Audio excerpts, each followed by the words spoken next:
कुंभमेळा हा अध्यात्म आणि धार्मिक परंपरांचं एक साकार स्वरूप आहे. कुंभमेळ्याच्या निमित्तानं अमृत स्नानाचं अर्थात शाही स्नानाचं आयोजन केलं जातं. या स्नानांमध्ये देशभरातील साधू संत विविध आखाडे सहभागी होतात. आखाडे हे धर्मांचं रक्षण आणि समाजात धर्माचा प्रचार करतात. कुंभमेळ्यात या आखाड्यांना विशेष महत्त्व असतं. आखाडा ही केवळ साधूंची एक संस्था नसून आखाडे हे धार्मिक, आध्यात्मिक आणि सामाजिक जाणीवेचं केंद्र आहे. आखाड्यांची परंपरा भारतीय संस्कृती आणि धर्माशी जोडली गेलेली आहे. आजच्या या व्हिडिओच्या माध्यमातून आपण याच आखाड्यांची परंपरा आणि इतिहास याबद्दल सविस्तर माहिती जाणून घेणार आहोत. नमस्कार, ऋतम मराठीमध्ये आपलं स्वागत. आखाडा या शब्दाचा सामान्य अर्थ कुस्तीसाठी असलेली जागा असा आहे, परंतु साधूंच्या संदर्भात याचा अर्थ धार्मिक आणि आध्यात्मिक संघटना असा होतो. या संस्था केवळ ध्यान आणि साधनापुरती मर्यादित नसून शस्त्र चालवण्याच्या कलेतही पारंगत आहेत. हे सर्व आखाडे नोंदणीकृत असून कुंभ आणि इतर धार्मिक कार्यक्रमात या साधूंना विशेष मान मिळतो. या आखाड्यांची परंपरा शेकडो वर्षांपासून चालत आलेली आहे. या आखाड्यातील साधूंचा इतिहास देखील मोठा रंजक आहे. साधूंच्या या आखाड्याला वेगवेगळी नावं देखील देण्यात आली आहेत. पुढे त्याबद्दल जाणून घेऊया. वरती म्हटल्याप्रमाणे संन्यास परंपरा भारतात हजारो वर्षांपासून चालत आलेली आहे. किंबहुना भारतीय चिंतनामध्ये जीवनाचे 4 आश्रम सांगितले आहेत. त्यामध्ये ब्रह्मचर्य, गृहस्थ, वानप्रस्थ आणि संन्यास असे हे 4 आश्रम आहेत. मात्र आद्य शंकराचार्यांनी या व्यवस्थेला एक संघटित स्वरूप दिलं. आचार्य शंकराचार्यांनी देशाच्या 4 दिशांना 4 मठांची स्थापना तर केलीच, पण धर्माच्या रक्षणासाठी शस्त्रास्त्र कलेत पारंगत संन्यासांची एक संघटना स्थापन केली. पुढे या संघटनांचं आखाड्यात रूपांतर झालं. आखाड्यांचा इतिहास पाहायला गेलं तर आखाड्यांच्या स्थापनेचा मुख्य उद्देश धर्माचे रक्षण करणे आणि समाजात आध्यात्मिक चेतना पसरवणे हा आहे. सुरुवातीला 4च आखाडे होते, मात्र कालांतराने उपासना पद्धतीमुळे त्याची संख्या वाढत गेली. सध्या भारतात मान्यताप्राप्त आखाड्यांची संख्या ही 14 आहे. आज भारतात 14 मान्यताप्राप्त आखाडे आहेत. त्यामध्ये शैव, वैष्णव आणि उदासीन पंथांचे 13 पारंपरिक आखाडे आहेत. तर 2019 मध्ये प्रयागराज कुंभ दरम्यान किन्नर आखाड्याला देखील मान्यता देण्यात आली. त्यामुळे आखाड्यांची संख्या आता 14 झाली आहे. आता आखाड्यांचे प्रकार आणि त्यांची नावे जाणून घेऊयात. पैकी पहिला आखाडा म्हणजे शैव संन्यासी आखाडा. या आखाड्यामध्ये भगवान शिवाची पूजा केली जाते आणि त्यांच्या शिकवणीचं पालन केलं जातं. शैव संन्यासी आखाड्यांची संख्या एकूण 7 आहे. त्यामध्ये प्रयागराज इथला श्री पंचायती आखाडा महानिर्वाणी, वाराणसीचा श्री पंच अटल आखाडा, प्रयागराजचा श्री पंचायती आखाडा निरंजनी, त्र्यंबकेश्वर नाशिकचा श्री तपोनिधी आनंद आखाडा पंचायती, वाराणसीचा श्री पंचदशनाम जुना आखाडा, वाराणसीचाच श्री पंचदशनाम आवाहन आखाडा आणि गुजरात मधील जुनागड इथला श्री पंचदशनाम पंच अग्नी आखाडा यांचा समावेश आहे. दुसरं वैष्णव बैरागी आखाडे.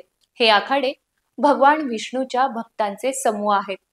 त्यांची एकूण संख्या 3 आहे. त्यामध्ये साबरकांठाचा श्री दिगंबर आखाडा, अयोध्येचा श्री निर्वाणी आखाडा, वृंदावन मथुरेचा श्री पंच निर्मोही आखाडा यांचा समावेश होतो. तिसरं उदासीन आखाडा.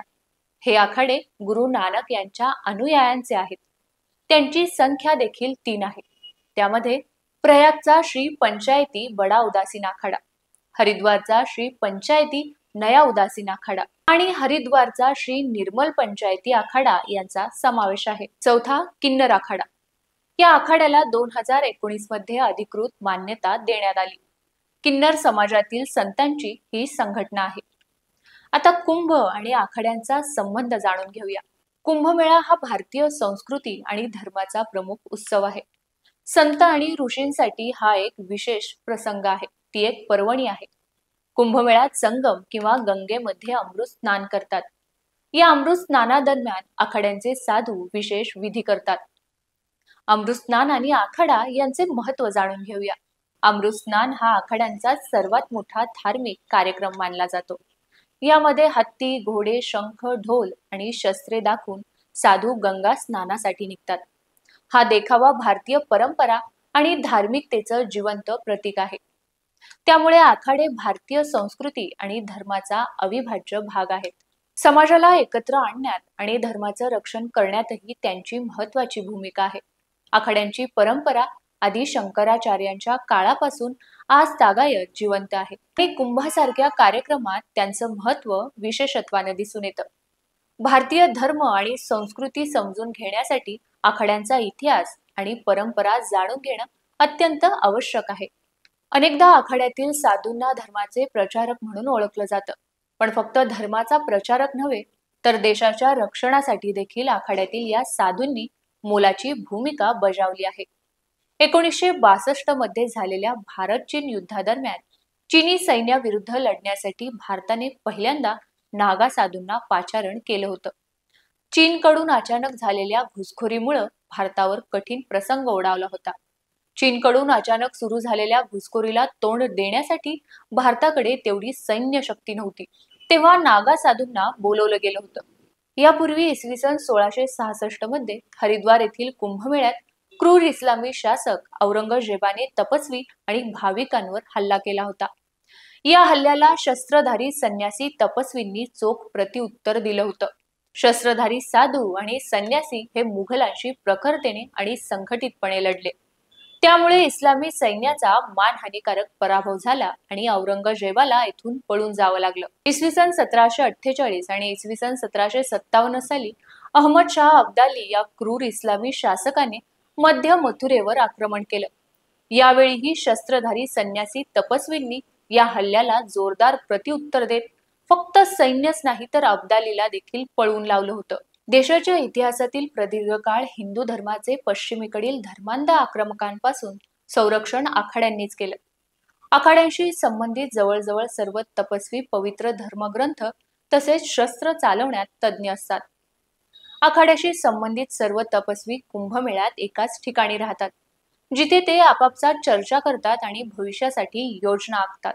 आखाड्यांचं स्वरूप पाहता श्री महंत, मुखिया महंत, स्थानिया महंत, मुकामी महंत, सचिव, अधिकारी, कारभारी, कोठारी आणि पुजारी यांसारख्या पदाधिकाऱ्यांद्वारे व्यवस्था केली जाते. तर महामंडलेश्वर, मंडलेश्वर, महंत अशी उतरण पाळली जाते. अत्यंत नम्र, बुद्धिमान आणि परमहंस अवस्थेला पोहोचलेल्या तपस्वींना या पदव्या दिल्या जातात. तसेच ज्यांनी कमीत कमी 12 वर्षे आध्यात्मिक साधना केली आहे किंवा विशेष आध्यात्मिक शक्ती प्राप्त केल्या आहेत, त्यांना सांप्रदायिक धार्मिक क्रमाने उच्च पदे मिळतात. हा दर्जा प्रदान करताना जात किंवा आर्थिक स्थितीच्या आधारावर कोणताही भेदभाव केला जात नाही. आखाड्यांमध्ये कडक शिस्त पाळली जाते. तसेच जे संन्यासी आदेशाचे पालन करत नाहीत त्यांना कठोर शारीरिक शिक्षा किंवा आर्थिक दंड दिला जातो. आखाड्यात राहत असताना संन्यासी ब्रह्मचर्य पाळतात, धूम्रपान मुक्त आणि मद्यमुक्त राहतात आणि ते सात्विक पौष्टिक आहार घेण्यावर भर देतात. आखाड्यात हिंदू धर्मग्रंथ, योगशास्त्र, वास्तुशास्त्र, ज्योतिषशास्त्र, नाडीशास्त्र, रसशास्त्र, शिल्पशास्त्र, नाट्यशास्त्र, तंत्र, पराविद्या, मधुविद्या यांचे अध्ययन केले जाते. या आखाड्यांची सदस्यता मिळवणं अवघड मानलं जातं. जेव्हा एखादा सामान्य माणूस आखाड्यात साधू बनण्यासाठी येतो तेव्हा आखाडा सर्व स्तरावर त्याची आणि त्याच्या कुटुंबाची चौकशी करतो. जर संन्यासी होण्यासाठी तो योग्य व्यक्ती आहे असे वाटत असेल तरच त्याला आखाड्यात प्रवेश दिला जातो. यानंतर त्याच्या मनस्थितीची आणि ब्रह्मचर्याची परीक्षा घेतली जाते. यासाठी 6 महिने ते 12 वर्ष देखील लागू शकतात. जर त्या व्यक्तीच्या गुरुने ठरवले की तो दीक्षा घेण्यास योग्य झाला आहे तर त्याला पुढील अवघड प्रशिक्षण प्रक्रियेकडे नेले जाते. तर ही होती एकंदरीत भारतीय आध्यात्मिक परंपरेची आणि जागतिक वारसा समजल्या जाणाऱ्या कुंभमेळ्यातील आखाड्यांची स्टोरी. तुम्हाला ही स्टोरी कशी वाटली ते आम्हाला कमेंट करून नक्की सांगा आणि पाहत राहा वृत्त मराठी.